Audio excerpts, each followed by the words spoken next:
Find the value of n if am between a and b is a raised to the power n plus b raised to the power n divided by a raised to the power n minus 1 plus b raised to the power n minus 1. We know that arithmetic mean between a and b is given as a plus b over 2, but here it is given equals to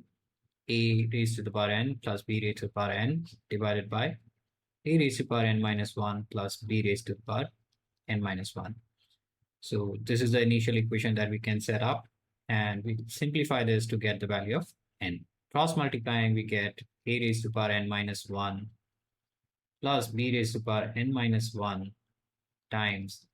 a plus b is equal to 2 times a raised to the power n plus 2 times b raised to the power n.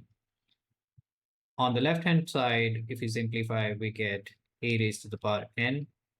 plus b raised to the power n plus a raised to the power n minus 1 times b plus b raised to the power n minus 1 times a is equal to 2a raised to the power n plus 2b raised to the power n. We can cancel out 1a raised to the power n and b raised to the power n by subtracting it on both sides. So we are left with a raised to the power n minus 1 times b plus b raised to the power n minus 1 times a is equal to a raised to the power n plus b raised to the power n. Rearranging the terms, we get b raised to the power n minus 1 times a minus b raised to the power n is equal to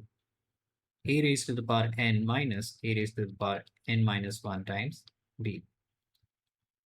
On the left hand side, if we take b raised to the power n minus 1 common, we will be left with a minus b. Similarly, on the right hand side, if we take a raised to the power n minus 1 common, we have a minus b.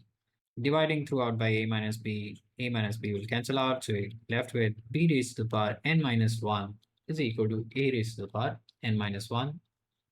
which gives us a over b raised to the power n minus 1 equals to 1, which can also be written as b over a raised to the power n minus 1, however you want to write it. In order to find n, we can write the right hand side as a over b raised to the power 0. Now, these two terms, the bases are the same, so the powers should be equal. That means